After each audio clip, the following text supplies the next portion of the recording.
성장이라는 제목으로 말씀을 나눌까 합니다. 인생은 성장의 연속입니다. 어린아이가 태어나서 계속 성장하여 온전한 성인이 되는 것처럼 인생은 성장의 연속이다. 물론 육체적 성장은 한계가 있습니다. 성장년의 절정기 이후에는 늙고 쇠하여집니다. 그러나 정신적인 성장, 더 나아가 영적 성장에는 한계가 있다. 영적 생명의 성장은 육체적 죽음 이후에도 계속됩니다. 주님은 요한복음 17장 3절에 이에 대해서 말씀하셨습니다. 영생은 곧 유일하신 참 하나님과 그의 보내신 자 예수 그리스도를 아는 것입니다. 영생을 소유한 사람은 이 땅에서뿐만 아니라 우리가 주님 나라에 가서도 계속해서 그리스도를 알아가고 그리스도를 닮아가는데 보내어질 것이다. 그런 말씀입니다. 사도 바울도 영적인 성장이 얼마나 정말 하나님 앞에 간절히 기도하고 헌신했는지 모릅니다. 고린도전서 4장 16절에 그분은 고백하기를 우리의 겉사람은 낡아지나 우리의 속사람은 날로 새로워진다. 그렇게 고백을 했습니다. 그래서 우리 그리스도인은 겉사람에 대한 관심보다도 속사람의 영적 성장에 대해 절대적인 관심을 가져야 합니다. 하나님 앞에 사는 삶이란 영적 생명을 성장시키는 데 달려있는 것입니다. 영적 성장만이 참된 삶이 되는 것입니다. 영적인 성장이 잘 돼야 너의 영혼이 잘 돼야 범사가 잘 되고 강건해지는 것이다. 그러므로 성장은 하나님의 뜻이다. 하나님은 자라나게 하시는 하나님이십니다. 성장에 관심과 사랑을 가지시고 우리의 삶을 인도하십니다. 바울은 디모데에게 디모데전서 4장 15절에 다음과 같이 말했습니다. 영적인 일에 전심전력하여 너의 진보를 모든 사람에게 나타나게 하라. 오늘 본문 에베소서 4장 13절에서 15절은 다음과 같이 말씀합니다. 우리가 다 하나님의 아들을 믿는 것과 아는 일에 하나가 되어 온전한 사람을 이루어 그리스도의 장성한 분량이 충만한 데까지 이르리니 오직 사랑 안에서 참된 것을 하여 엄사해 그에게까지 잘해한다고 말씀하고 있습니다. 그리고 성장해야 행복합니다. 성장은 곧 행복입니다. 우리 한번 저를 따라서 하나님 앞에 고백을 합시다. 하나님, 제가 성장해야 주님 앞에서 행복한 사람이 됩니다. 성장은 곧 행복입니다. 저를 성장시켜 주십시오. 그리스도를 닮은 인격으로 저를 성장시켜 주십시오. 이 영적인 성장을 위해서 남은 생애를 온전히 헌신하겠습니다. 온전히 올인하겠습니다. 이 땅에서 성장이 안 되면 여러분 하나님 나라에 가서 가장 부끄러움을 당하게 됩니다. 있습니까? 성경에도 그런 말이 나오지만은 언젠가는 제가 하는 얘기가 참으로 진실이라는 것을 여러분이 주님 나라에 가서 그때 나 원망하지 마세요. 수없이 제가 얘기를 했어요. 가장 부끄러움을 당하는 사람은 어떤 사람이냐면 미성숙해서 주님 나라에 가는 사람입니다. 그분은 주님 앞에 가서 가장 부끄러움을 갖는.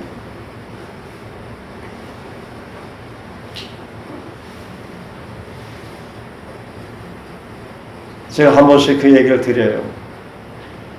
우리 교회에 철도 쪽에 다니는 구집사라는 분이 있었어요. 이 형제가 어느 날 나와서 간증을 하는데, 제가 얼마 전에 천국을 갔다 왔습니다. 꿈에 갔다 왔다는 거예요. 그런데 우리 주님에게 성도들이 쭉 예수님 앞에 한 줄로 서 있는데, 예수님이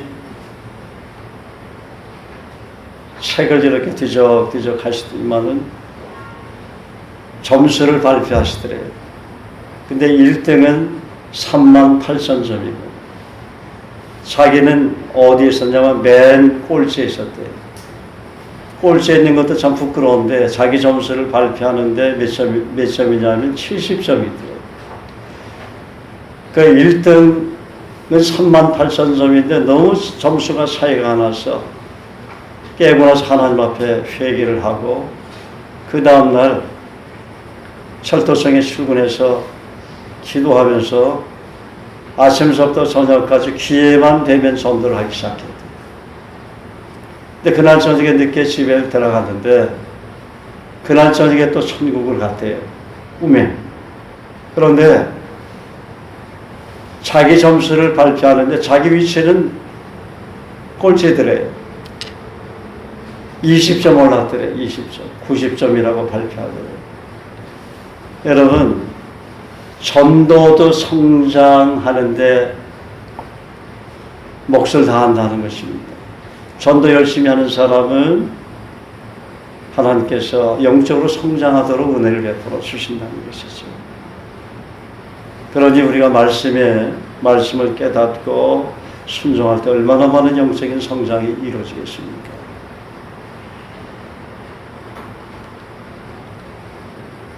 인간은 동물과 달리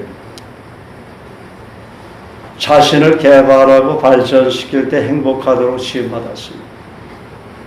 어제보다 오늘이 나아지고 오늘보다 내일이 나아져야 행복합니다. 조지 바나 교수에 의하면 현대인이 바라는 것은 4가지가 있는데, 그 모두가 행복과 관련이 있고 성장한 자만이 가질 수 있는 것이라고 말했습니다. 첫째, 사랑받고 인정받는 것이다. 성장한 자만이 가질 수 있는 것이죠. 사랑받고 인정받는 것. 두 번째는 사람들에게 영향력을 행사할 수 있는 것입니다. 성장할 때. 세 번째는 안전을 갈망하는 것이다. 성장한 자만이 가질 수 있는 것은 안전입니다. 어디를 가나 안전해요. 네 번째는 안락함을 추구하는 거예요. 그래서 현대인들이 바라는 것은 그 모두가 행복과 관련이 있고 성장한 자만이 가질 수 있는 것이라는 것이죠.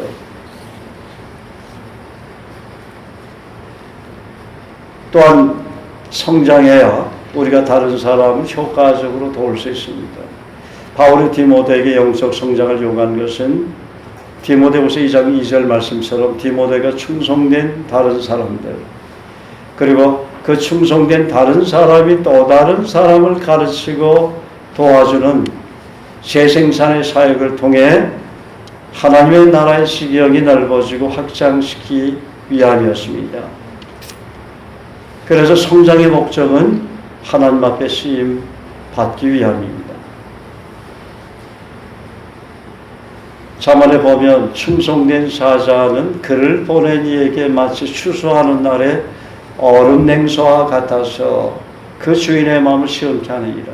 여러분, 요즘 날씨가 굉장히 덥죠. 이 더울 때 얼음 냉소 한 잔이 얼마나 참 시원합니까? 특별히 그 추수하는 농사를 짓는 분들에게는 얼마나 시원하겠어요. 하나님 마음을 시원케 하는 분이 어떤 분이냐면은 충성된 사람이다. 그래서 바울은 디모데에게 충성된 형제라는 것을 인정했습니다. 그래서 내가 충성되기 때문에 또 다른 충성된 사람을 보내달라고 기도하고 그 충성된 사람을 통해서 또 다른 충성된 사람이 배가 되도록 재생산되도록 그 사역을 내가 해야 한다. 그렇게 디모데에게 권면하고 있는 것입니다.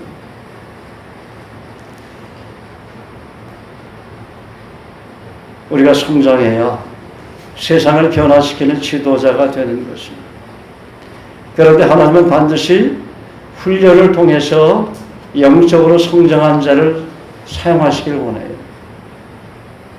다른 사람을 사랑하고 섬기는 것은 말과 혀로만 되지 않습니다. 행함과 신실함이 있어야 합니다. 오늘 우리가 본문을 묵상하면서 스스로 질문해야 할 것이 있습니다. 첫째, 왜 성장해야 하는가? 두 번째, 성장하려면 어떻게 해야 하는가? 세 번째, 성장의 걸림돌은 무엇인가? 네 번째는 적용입니다. 그러면 첫째, 왜 성장해야 하는가? 우리는 성장의 좋은 모델을 예수님 통해서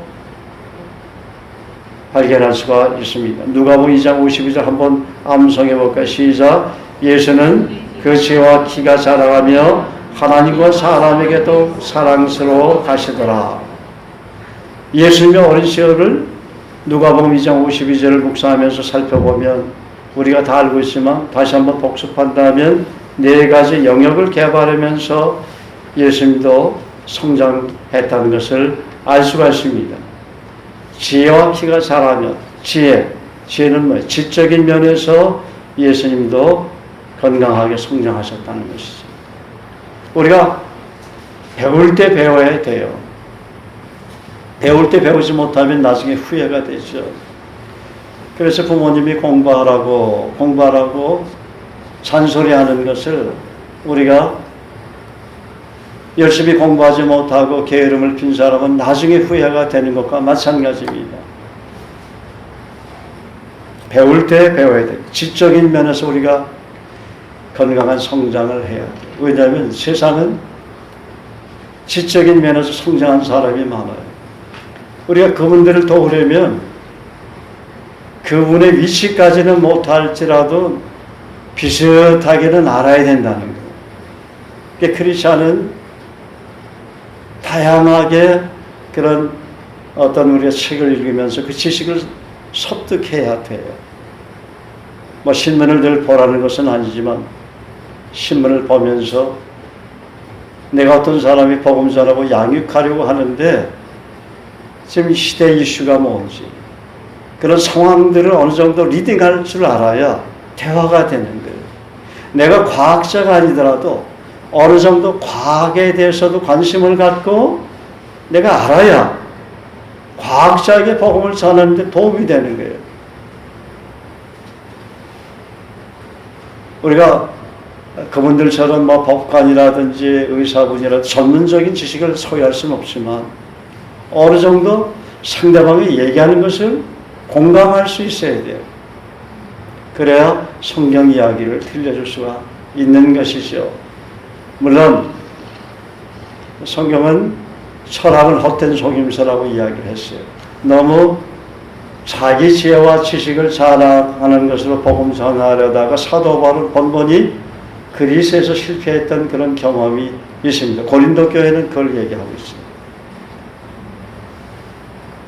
그러나 우리가 기도 제목을 찾으려면 어디서 찾아야 합니까? 교회 안에서도 우리가 찾아야 되지만 이 나라의 정치, 경제, 사회, 문화에서도 수많은 기도 제목들이 있어요. 이 지구촌을 돌아가는 걸 보면 우리 교회는 전 세계적으로 기도해야 할 기도 제목들을 그래서 제가 오래전부터 만든 거예요. 너무 기도할 제목이 많으니까. 그래서 그 기도 정보를 저에게 틈틈이 또 제공해 주시는 분들이 있어요. 목사님 이걸 좀 이런 영역이 지금 이 시대의 문제가 되는데 이걸 좀 기도 제목으로 만들어서 기도해 하시면 어떨까요? 그럼 내가 또 그 레포트 한 것을 묵상하고 기도하면서 기도 제목 만들어요. 또 함께 기도하기도 하고 또 개인적으로 제가 기도할 때 기도하게 되는 것이죠. 기도를 통해서 그 사람들의 마음을 이 시대를 변화시킬 수 있고 깨울 수 있기 때문에 그렇죠.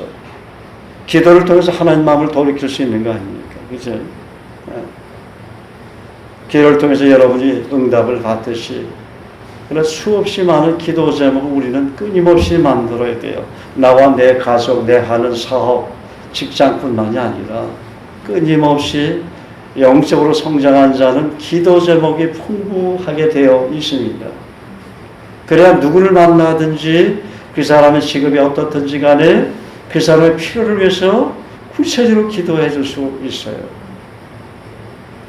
근데 그 모든 기도 제목은 첫째 하나님 말씀에서 나온다는 것을 우리가 명심해야 합니다. 또 말씀 붙잡고 기도해야 그 기도가 응답이 되는 것이고, 지적인 면에서 예수님도 건강하게 성장하셨고 키가 자라가며 신체적인 면에서 예수님도 건강하게 성장하셨습니다.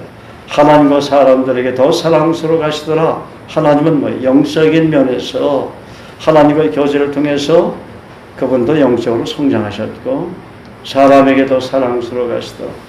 사회적인 면에서 사람들과의 관계에서 화목을 이루는 건강한 성장을 하셨다는 것이죠. 겉으로 보면 주님을 잘 따르는 것 같은데 어떤 분은 인간관계에 문제가 있는 사람들이 있어요. 별로 환영을 받지 못하고 소외를 당하는 거예요.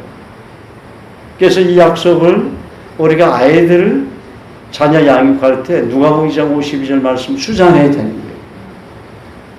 하나님, 지적인 면에서 우리 아이가 건강하게 성장하게 해주시고 신체적인 면에서 건강하게 성장해 주시고 영적인 면에서 하나님과의 깊은 교제에 영적으로 성장하게 하시고 사회적인 면에서 사람들과 관계에서 화목을 이루는 건강한 성장이 되게 하여 주옵소서.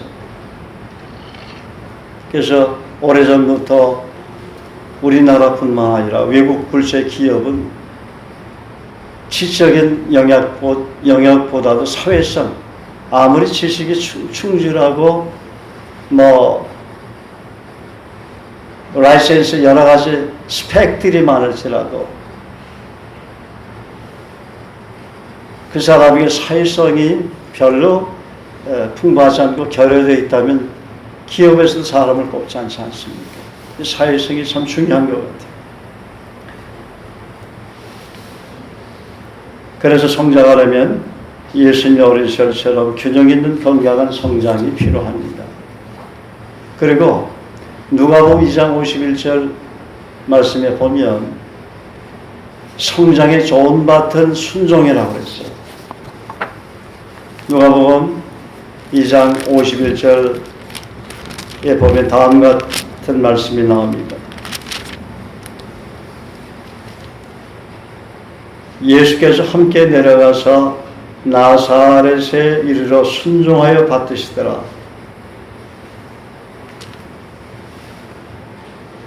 예수님도 30세에 사역을 시작하시기 전까지 목수이신 아버지 돕고 동생들 도우면서 부모님 말씀에 순종하며 자랐어요. 여러분, 우리가 하나님 앞에 순종을 잘하면 어느 날 예수님처럼 여러분을 귀하게 쓸 때가 있는 거예요. 순종을 훈련시키는 거예요. 순종. 말씀에 순종하는 그 훈련을 같이 하냐면 하나님께 잠시 쓰임 받을 수 있을지 모르지만 넉넉하는 쓰임은 받지 못해요. 그래서 성경은 순종과 불순종의 이야기로 가득 차 있어요. 특별히 이스라엘 백성들에게 순종할 때 그들은 정말 복되고 형통한 삶을 살았지만 불순종할 때는 오랑캐가 쳐들어와서 이방인의 종이 되고 노예로 살면서 정말 본토와 친척, 아비와 친척적으로 떠나는 것이 아브라함처럼 떠나는 것이 아니라 강제로 종으로 끌려가서 노예 생활했다 그 말이에요. 불순종하기 때문에. 그래서 저도 주님 따르고 섬기면 섬길수록 이 순종이 굉장히 중요하구나. 제가 한 번씩 여러분에게 그 간증을 하죠. 제가 전도사 시절에 한 번은 그때는 우리가 1년에 한 2번 정도 수양일을 했었어요. 수양일을 어디서 하냐면 교회에서 하고 큐티는 형제들 집에서 형제들끼리 자고 그 다음날 아침에 또 큐티하고 나누는 거죠. 자매들은 자매들끼리 김미숙 전도사님은 잘 알겠네. 그 당시 그렇게 우리가 1년에 2번씩 수양일을 했는데 제가 늘 부러워했던 분이 있었어요. 이 목회를 하다 보니까 설교를 탁월하게 잘해야 되잖아요. 근데 전도사 시절이다 보니까 뭐 제대로 설교를 하겠어요. 자기 확신에 차가지고 설교하다 보니까 설교가 뭐 내가 봐도 뭐 별로야. 그런데 내가 존경하는 영적인 그 리더십의 메시지는 정말 너무 주옥 같은 거예요. 그분을 닮았으면 좋겠다. 저는 어떻게 하면 그분을 닮을 수 있습니까? 그분처럼 설교를 좀 탁월하게 잘할 수 있습니까? 그러니까 갑자기 제 마음속에서 음성이 들려오는 거예요. 뭐라고 했을까요? 제 아내는 잘 하는군요. 하도 들어가죠. 순종하면 된다.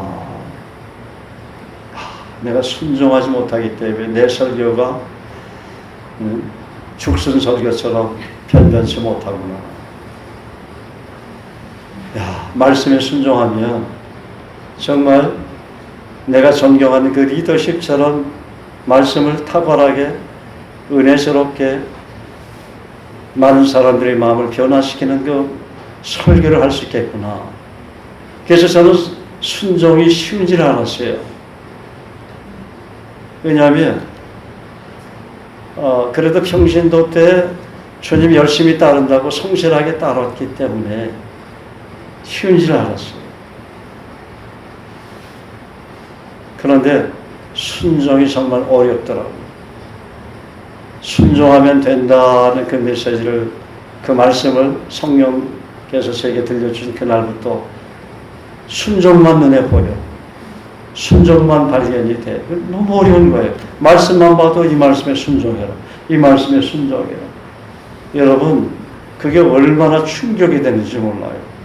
가만히 내가 묵상해 보니까 순종 못한 게 너무 많은 거예요.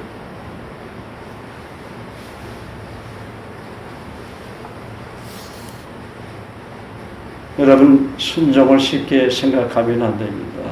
순종할 게 얼마나 많은지 몰라요. 우리의 생각도 육신의 생각을 하게 되면 불순종하는 거예요. 성령의 생각을 해야 돼요. 근데 주야로 말씀 묵상하지 않으면 성령의 생각을 할 수 없어요. 기도할 때도 자기 정욕으로 기도할 때가 있지 않아요. 자기의 욕심에서, 탐심에서 자기가 원하는 거, 갖고 싶은 거, 그 우선순위로 하나님 앞에 기도할 때가 있잖아요. 그것이 잘못되었다는 것은 아닌데 어떤 때 보면 그것이 정욕으로 잘못 쓰려고 하는 것도 있다는 거예요. 물질을 구하는 것도 마찬가지예요. 하나님 앞에 물질 구하는 그 자체가 많고 적음이 나쁜 것이 아니라 내 중심에서 너 물질 사용 어떻게 하느냐 하는 게 평소에. 돈이 생기면 그 돈을 어떻게 사용하느냐. 너 하나님 앞에 내가 너에게 준 물질, 말라기 3장 10절 아니면 고린도후서 9장 6절에서 10절 말씀처럼 그렇게 사용하고 있느냐 하는 게 아니더라고요. 내가 하나님께서 말씀을 통해서 하나님 내게 물질 주시면 먼저 내가 하나님 앞에 헌금 11조를 좀 띄워놓고, 예수님도 11조 하라고 그랬잖아, 신약 성경에.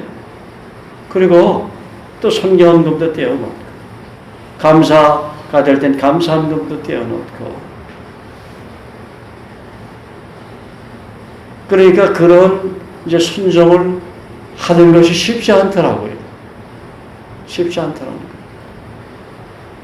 하다못해 물질, 뭐 별거 아닌데, 돈 사용하는 거 별거 아닌데, 뭐 목회자이다 보니 때로는 돈이 필요할 때가 있겠지만, 목회하면서 경제적으로 너무 힘들고 어렵게 지나다 보니까 개척 때부터 지금까지도 사실은 어느 날 그 물질을 다 내려놓게 되더라. 포기하게 되더라. 뭐 주시면 감사하고, 안 주셔도 감사하고. 내 팔자가 그런 것 없다. 세상 사람은 팔자라고 얘기하잖아. 뭐 나는 작은 교회 목회하는데 뭐 큰 교회 목사님 대우받는 거 그분들 그렇게 헌신했으니까 당연하게 대우받으시는 거고, 뭐 작은 교회에서 내가 욕심 부려 본들 한계가 있는데, 그러니까 그 물질을 내려놓게 되니까 그게 바로 순종이라는 거예요.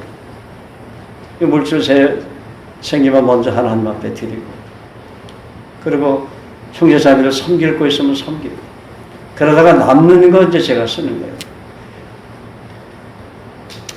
그래서 제가 늘 말씀드리지만, 제 지갑에 이제 뭐 어떤 때 형제자매들을 섬겨야 할 때는 이제 어떻게 해서든지 기도하면서 섬기게 되지만, 특별히 외국인 사역을 하다 보니까 항상 돈이 있어야 돼요. 그 외국인 사역을 하다 보면 가난한 사람이 너무 많고, 가서 암송시켜야 되고, 우리가 형제자매들도 가면 뭐, 그 롯데리아 가서 빵도 몇십 개씩 사다가 그들 섬기고 그러잖아요. 또 암송시키려니까 잘 보여야 되잖아, 내가 그 사람들에게. 그러니까 클럽에서 암송시키려니까 얼마나 어렵습니까? 시끄러운 나이트클럽 같은 데서. 한 잔 사줘야 암송하잖아. 주인이 인상 쓰니까. 그래서 목사가 와가지고, 그 외국인, 앞에 데려다 놓고, 암송시키고, 기도하고, 성경 공부하고 있다. 누가 좋아합니까? 나가라고 그랬어. 그러니까 주인 눈치 보면서 주인이 인상 쓰는 것 같으면 또 한 잔 사주고, 주인이 또 인상 쓰는 것 같으면 또 한 잔 사주고. 그러다 보니까 10만원, 어느 날 10만원, 20만원, 30만원, 40만원, 50만원 막 나가는 거예요. 그리고 여러분, 형제자매들이 암송하고 막 기뻐하는 거 보면 잘해주고 싶죠? 그래 안 그래요? 나도 모르게 이 지갑이 한도 끝도 없이 이게 나가는 거예요. 그때 나중에 생각이 안 들어요. 너무 기쁘니까. 암송하면서 너무 기뻐하니까, 외국인들이. 영어로 암송하면서 너무 기뻐하니까. 한 사람만 있으면 되는데, 또 두 사람, 세 사람, 네 사람, 다섯 사람, 여섯 사람, 일곱 사람. 그럼 일곱 사람, 어떤 데는 10명까지도 제가 암송시킨 적이 있어. 한 클럽에 10명이면 돈이 얼마나 나겠어요. 그래도 내가 줄이고 나가니까 한 50여만 원 나가더라고요. 새벽 4시까지 했어요. 새벽 4시까지. 근데 그걸 누가 알아주겠어요? 그러니까 항상 주머니에는 돈이 있으면 이상하게 안 쓰게 되더라고. 제가 뭐 기분 좋게 뭐 사서 섬기는 것 같죠? 아니에요. 얼마나 기도를 많이 하는지 몰라요. 그러니까 돈을 사용하는 것도 기도하면서 훈련받아야 된다는 거죠. 그래야 돈에 대해서 물질이 생길 때 하나님 앞에 순종할 수 있는 것입니다. 우리 형제자매들, 주님이 주신 물질을 외국인 선교를 해서, 교회를 해서 헌신하는 분들 많이 계세요. 이 자리에도 여러분 계시고, 그분들 때문에 우리 교회가 지금까지 이 모습이라도 서 있었던 것이라고 저는 믿고 있습니다. 참 순종이 어렵더라고요. 물질 사용하는 순종도 어려운데 얼마나 순종할 것이 많이 있습니까?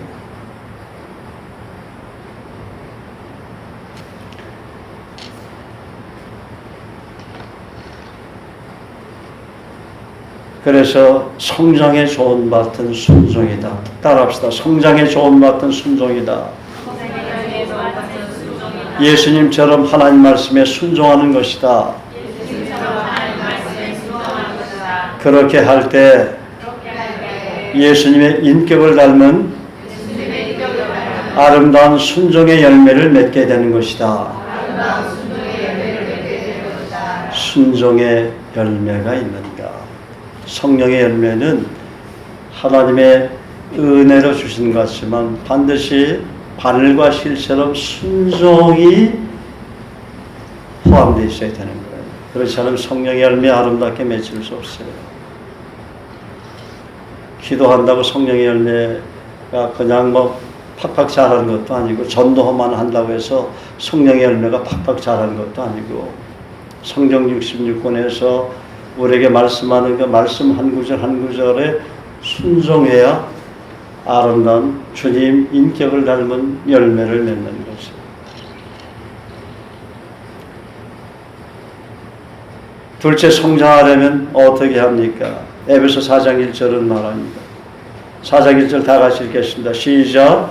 그러므로 주 안에서 갇힌 내가 너희를 권하노니 너희가 부르심을 받은 일에 합당하게 행하여.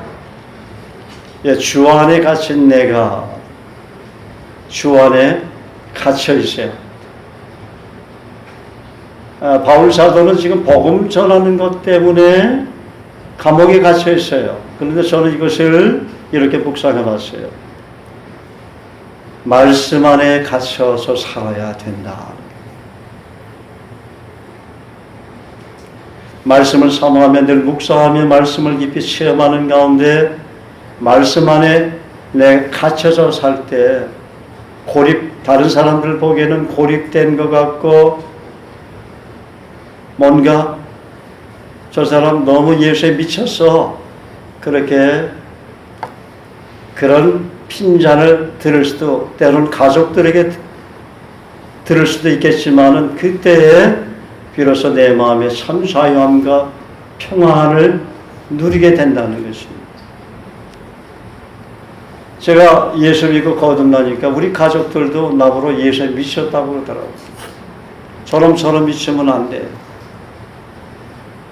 예수님 인격적으로 깊이 있게 만나니까 안 미칠 수가 없더라고요.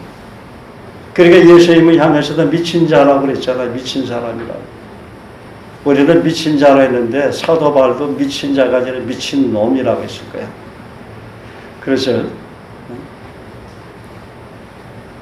그래서 어떤 사람이 성장하냐면 예수에 미친 사람이 성장하는 거예요. 믿습니까?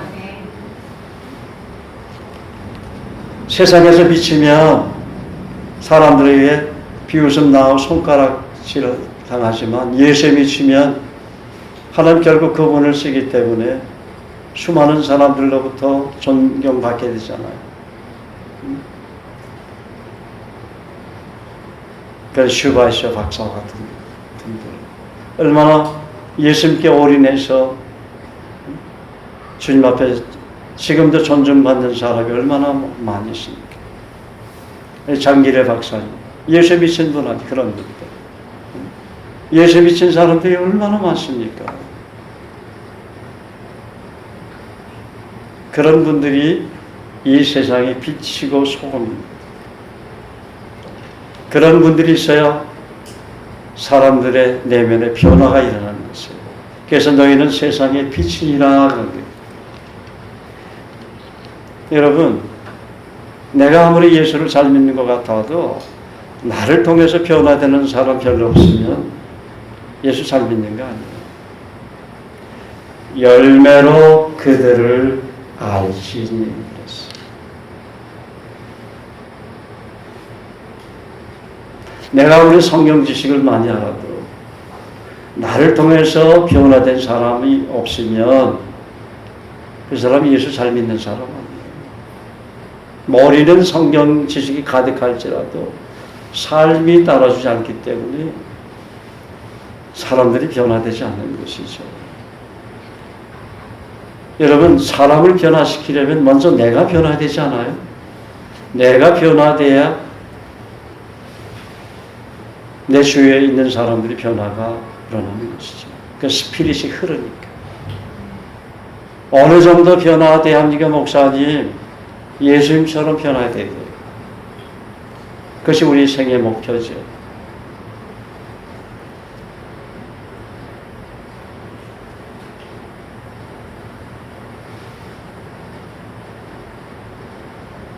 그래서 우선은 말씀에 갇혀 사는 삶을 살아야 돼요. 말씀을 떠나서는 한순간도 살 수 없다는 원칙을 세운 가운데 내 삶 속에 실천하며 살아야 합니다. 주 안에 갇혀 있을 때, 말씀 안에 갇혀 있을 때 영적 성장의 걸림돌이 소멸이 됩니다. 드러난 걸림돌은 제거하도록 성령께서 말씀을 통해 조명해 주시기 때문입니다. 걸림돌은 수없이 많겠죠. 예를 들어서 죄와 부정직, 불성실, 불순종, 불법, 이 교만, 자기의, 독립적인 기질, 인색함, 정욕, 탐심, 자기 자랑과 같은 것들인데 이러한 것들은 주님과 친밀한 인격적인 깊은 교제를 통해서 날마다 성령께서 깨닫게 해주시고 희석해 주셔야 합니다. 그러므로 항상 말씀과 기도로 체크해 봐야 합니다. 난 걸림돌이 없다고 단정할 때가 가장 위험하기 때문입니다. 난 걸림돌이 없다. 난 예수를 좀 잘 믿는 것 같아. 교만입니다. 털어서 먼지 하는 사람 어디 있어요? 예, 햇빛이 비치면 이 예배당 안에 먼지 투성일 거예요. 깨끗하게 보여도. 그러니까 깨우지 못하면 쓰러질 수 있다는 거예요. 저는 제가 이미 임종하신 그 신천 성결교회를 오랫동안 담임하셨던 또 성결신학교 학장을 한 10년 동안 하셨고 한 번씩 제가 그분에게 상의를 드리고 기도도 부탁을 하고 또 제 신학 석사 그 학위를 그분이 봐주고 사인하신 분이기 때문에 그분이 한국교회에서 참 존경을 많이 받았어요. 근데 한 번은 그 얘기를 하시더라고요. 한경희 목사님 살아계실 때 그분 앞에 가면 한 번씩 그 얘기를 하신대요. 손절로 알거든 넘어질까 조심하라. 깨어있어 기도하라. 한 번씩 그 얘기를 하세요. 우리가 내가 손질로 알거든 넘어질까 조심해야 돼요. 내가 보기에 옆에 사람이 보기에 내가 서 있는 것 같지만 아니다 하는 거예요.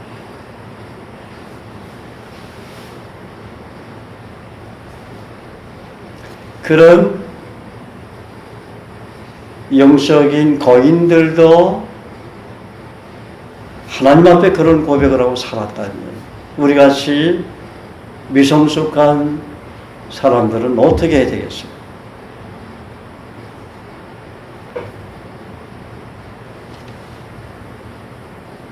여러분, 내가 말씀 안에 깊이 갇혀 있을 때, 주 안에 깊이 갇혀 있을 때 성령의 9가지 열매나 팔복의 인격이 비로소 나타나게 되는 것입니다. 물론 영적인 성숙도에 따라서 나타나는 현상은 다른 열매의 모습도 다르겠죠. 그러나 분명한 것은 그때가 성령의 열매가 건강하게 맺어지는 때이기 때문입니다.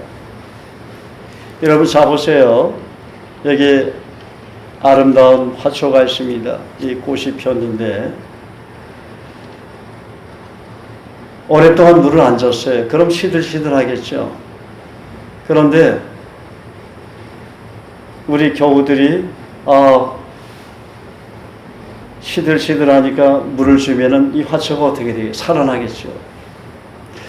여러분 이것을 영적인 성장과 대입해서 어떻게 우리가 해석할 수 있습니까?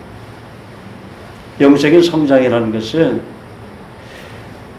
메마른 화초에 물을 줄 때 그 시들시들했던 잎사귀가 다시 파릇파릇 살아나듯이 하나님의 말씀을 깨달을 때 그때 변화가 일어나는 거예요. 그리고 말씀을 깨닫는 것뿐만이 아니라 그 말씀에 내가 순종할 때 어떻게 돼요? 시들시들했던 화초가 생기가 나게 되고 아름다운 모습으로 자라면서 정기적으로 늘 물을 주고 가꿔야 또 한 번씩 햇볕에든 내놔야 되잖아요. 화초를 너무 응달에다 내놓으면 자라지 않잖아요. 집에 있는 화초를 기를 때도 제 안에도 늘 보면은 양지 바른 곳에 내놓고 또 여름에 너무 더워서 더울 때 폭염이 지속되는데 너무 땡볕에 놓게 되면 화초가 금방 시들더라고요. 다 죽어버린다고. 그 기후도 우리가 잘 체크해야 돼요. 물도 정기적으로 두고 또 비료도 줘야 된단 말이에요. 그래 화초가 아름답고 예쁘게 자라면서 꽃도 피고 열매도 맺게 되는 것과 마찬가지예요. 그래서 우리는 삼위일체 하나님을 믿잖아요. 성부 하나님 믿죠. 성자 하나님 예수 그리스도를 믿죠. 또 성령 하나님을 믿죠. 성자 하나님은 말씀이 육신 되신 하나님 아니에요. 말씀이 인간의 모습으로 오셔서 오신 분이 성자죠. 성자 하나님이죠. 그러니까 성령 하나님은 말씀이 육신이 되신 그 예수 그리스도, 바로 그 말씀을 통해서 성령의 열매가 자라게 되고 맺어질 수밖에 없는 거예요. 그래서 말씀 안에 우리가 갇힌 삶을 살지 않으면 영적으로 성장한다는 걸 기대하지 마세요. 그래서 우리 교회는 늘 큐티를 소중하게 여기고 큐티를 나누고 암송하고 리딩하고 그러는 거예요. 묵상하고. 제가 평신도 때 영적인 거룩한 성장이 얼마나 중요하다는 것을 9년 동안 귀에 못이 박히도록 들었고 그렇게 큐티를 하고 그렇게 하나님 말씀 붙잡고 기도하고 순종하려고 몸부림을 쳐왔기 때문에 목회를 하면서도 우리 교회 모토는 뭐예요? 그리스도를 알아가는 거예요. 그분을 닮아가는 거예요. 또 그분을 알게 하는 거예요. To know Christ and make Him known. 제가 선교단체에 있을 때 그 선교단체 모토가 To know Christ. 그리스도를 알고 아는 것은 경험하는 것이지. 삶 속에서 체험하는 거예요. Make Him known. 다른 사람으로 하여금 그리스도를 알게 하라. 복음 전하고 제자 삼아라. 재생전사에게 올인해라. 그러니까 예배당 건축보다도 늘 영혼 건축의 우선순위를 두다 보니 예배당 건축은 27년이 지나도 되지 않고 아직까지 조그만 상가 건물에 이렇게 옹기종기 모여서 늘 큐티를 하고 말씀 암송하고 묵상하고 우리가 외국인들에 가서 영어로도 복음을 전하고 그런 삶을 살아가지만은 그래서 선교사들은 그래도 많이 나왔어요. 어쨌든 내가 어떤 신앙의 환경에서 어릴 때부터 거듭나는 그 순간부터 자라느냐가 그 사람의 인생을 살아가면서 어떤 사람에게는 신앙 환경이 비성경적인 그 신앙 환경에서 살면 전통적인 신앙이나 아니면 율법적인 신앙으로 변질될 수도 있고 아니면 세속화되고 타락할 수 있는 것이죠. 감리교에서 신앙생활 한 사람이 신내교로 옮기면 감리교의 신앙생활 했던 이야기를 자꾸만 얘기를 해요. 침례교에 있던 분이 장로교회로 옮기면 자꾸만 침례교에서 신앙생활 했던 이야기를 나한테 하더라고요. 저희는 이렇게 신앙생활 했기 때문에 이걸 교회에 적용하면 어떨까요? 좋은 거는 적용이 되는데 우리 교우들은 거기 익숙하지 않아요. 자꾸만 주장하면 고집이 되는 거예요. 그래서 우리 교회의 목표와 비전은 바로 이런 비전과 목표를 갖고 있기 때문에 좋은 것은 우리가 얼마든지 받아들일 수 있지만 적용하기 어려운 것은 할 수가 없습니다. 그렇게 정중하게 거절을 하죠. 그런데 어찌됐든 내가 말씀 안에 깊이 뿌리를 내려야, 말씀 안에 갇힌 삶을 살아야 성장하게 되고 열매를 맺게 된다는 것입니다. 믿습니까? 아멘. 자, 1절 다 보면은 너희가 부르심을 받은 일에 합당하게 행하여라는 말이 있어요. 하나님은 나를 어떻게 부르셨는가? 부르심이 명확해야 한다. 부르심에 대한 명확한 확신이 없으면 항상 흔들립니다. 부르심에 대한 흔들림이 없을 때 거룩한 성장을 하게 됩니다. 여러분, 내가 아무리 명문대학을 나와도 자기가 전공한 그 분야에 확신이 없어. 그래서 그 전공을 바꿔서 취업하는 젊은이들이 많이 있어요. 그렇죠? 그 전공을 가지고 취업을 했어요. 대기업에 취업을 했는데 몇 년 하다 보니까 적성이 안 맞는 거예요. 그래서 그 들어가기도 힘든 그 대기업을 나오는 거예요. 3, 4년 있다가 어떤 분은 5, 6년 있다가 나와요. 다시 시작을 하는 거예요. 그건 뭐냐면 그 직업에 대한 소명, 부르심이 명확하지 않기 때문에 그런 거 아니겠습니까? 자기가 전공한 것을 적용해 보니까 그것이 맞지 않은 거예요. 우리 크리스찬도 역시 마찬가지. 그가 혹은 사도로 혹은 복음 전하는 자로 그가 혹은 선지자로 혹은 사도로 혹은 복음 전하는 자로 목사와 교사를 주셨다고 그랬어요.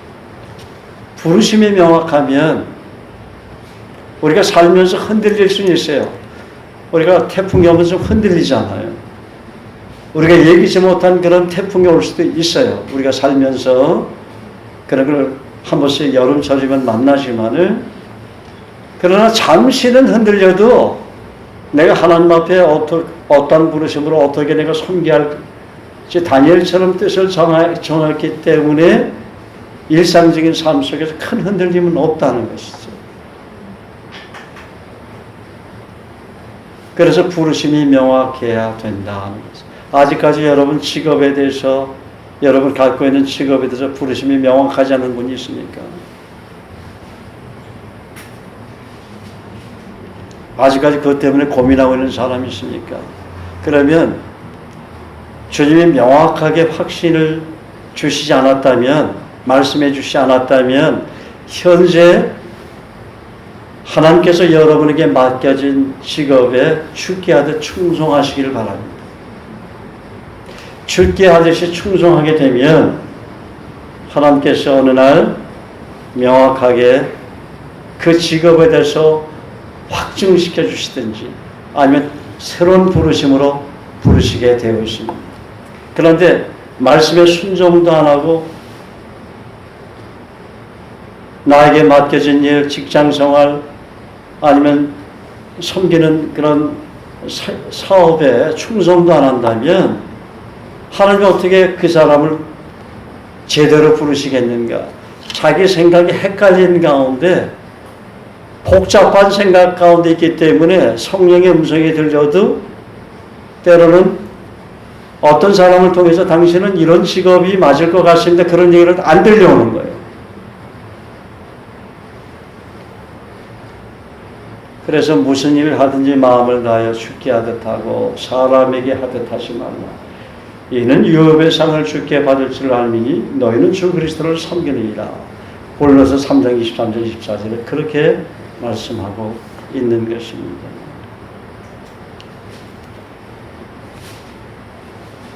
그래서 이 말씀을 어떻게 우리가 적용해야 합니까? 첫째, 하나님 말씀 안에 갇힌 삶을 평생 동안 살게 하옵소서. 그렇게 기도해야 돼요. 요한복음 15장 5절 말씀처럼 주님 떠나서는 살 수 없듯이 주님께서 말씀하신 말씀을 날마다 떠나지 않고 죄하러 묵상함으로 열매 맺는 삶을 살게 앞서서 그렇게 기도해야 돼요. 또 그렇게 기도하면 기도한 대로 살아야 됩니다.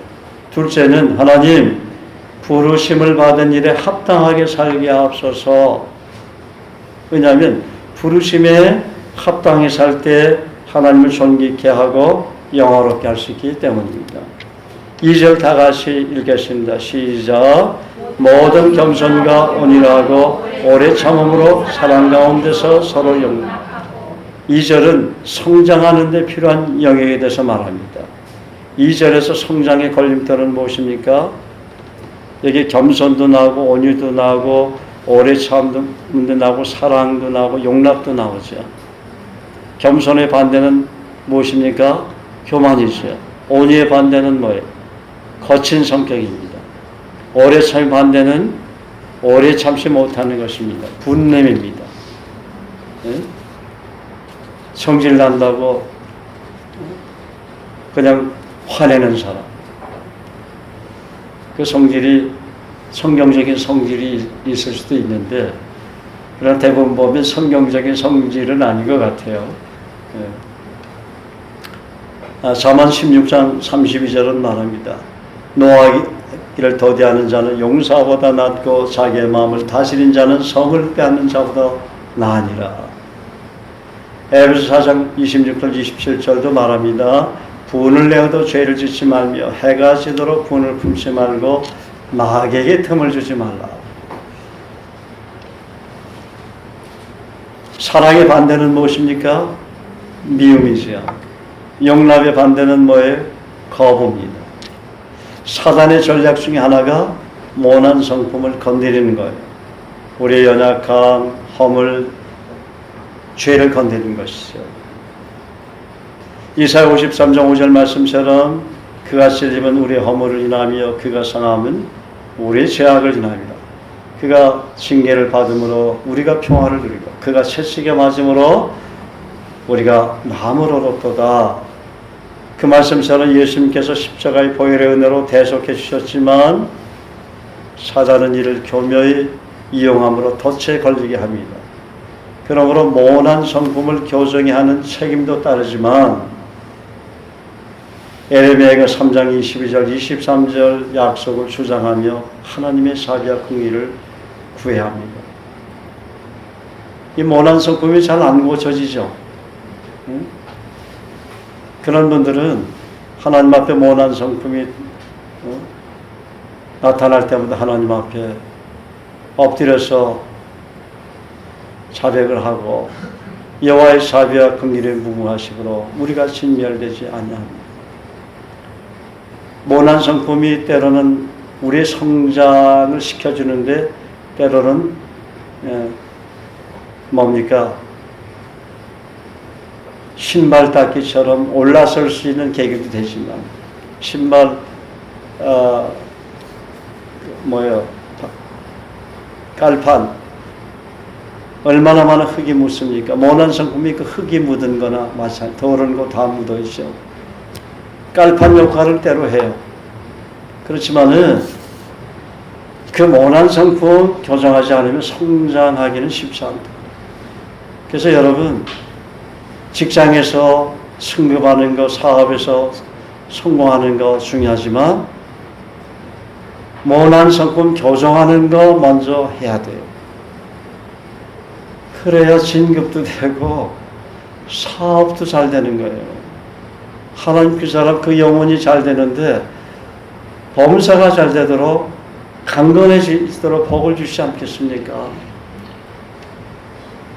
그래서 자기의 모난 성품 교정해야 돼요. 저는 그 얘기를 교회를 설립했던 1992년 10월 11월서부터 지금까지 27년 동안을 전했어요.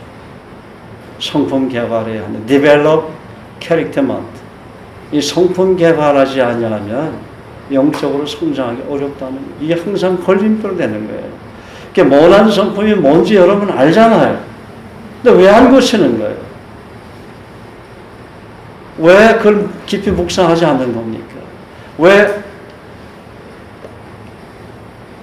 교정하는데 정말 헌신하지 않는 것입니까? 여러분, 모난 성품의 말씀 만나면 교정이 돼요. 그 모난 성품에 대한 약속을 발견해야 합니다.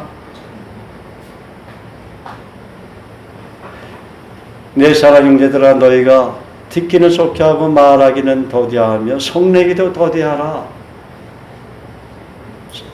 사람의 성내는 것이 하나님의 의를 이루지 못합니다. 이런 야고보서 1장 이런 말씀 가지고 이 성질 못 참는 사람 주장하라는 거예요. 하나님, 성질 못 참아서 분을 내면 하나님의 의를 이루지 못한다고 하니까 하나님, 분을 내어도 죄를 품지 않게 해주십시오. 그러면 그 사람이 분을 내도 그렇게 아픔으로 가시처럼 다가오지 않아요. 그 약속을 주장하기 때문에. 그것이 성질이 급한 사람에게 약속이다 하는 거예요. 사랑은 오래 참고 그런 약속을 쫓아오냐고. 근데 너무 그 약속은 막연해요. 하나님은 내가 성질 내면 분을 못 참아서 그냥 그 이마에 그냥 갈매기처럼 주름살로 아니면 그런 성질 내면 분을 내도 죄를 짓지 말라고 하는데 분을 내도 죄 짓지 않게 해주십시오. 그렇게 기도하라는 거예요. 믿습니까? 저도 부족해요. 한 번씩 저도 성질을 낼 때가 있죠. 그렇지만 저는 기도한다는 게 하나님 분을 내도 죄 짓지 않게 해주십시오. 해가 지도록 분을 품지 않게 해주십시오. 부부가 처음에 부부싸움을 하게 되면 뭡니까? 오래 가요. 그런데 그것이 잘못된 줄 알고 자백하고 상대방이 용서를 구하면 점점 그것이 타이밍이 줄어들지 않습니까? 마찬가지죠. 분을 내어도 죄를 짓지 마시기 바랍니다. 해가 지도록 분을 품지 마시기 바랍니다. 해가 지도록 분을 품었다면 회개하시기 바랍니다. 분을 내는 게 하나님의 의를 이루지 못한다고 그랬어요. 그러니까 오래 참아야 돼요. 우리 그래서 좀 손해를 보더라도 오래 참아야 돼요. 답답하죠. 요 입이 막 말하고 싶잖아. 이게 근질근질 하잖아. 여기서 이걸 말하지 않으니까 얼마나 여기서 가시 노릇을 합니까? 가시를 빼야 돼. 내 입속에서 이 가시를 빼려고 하니까 터지는 것이죠. 그게 상대방만 가시를 찌르냐면 자기도 가시를 찌르잖아. 그래야 하는 거래요. 서로 가시 찔리면 좋겠다.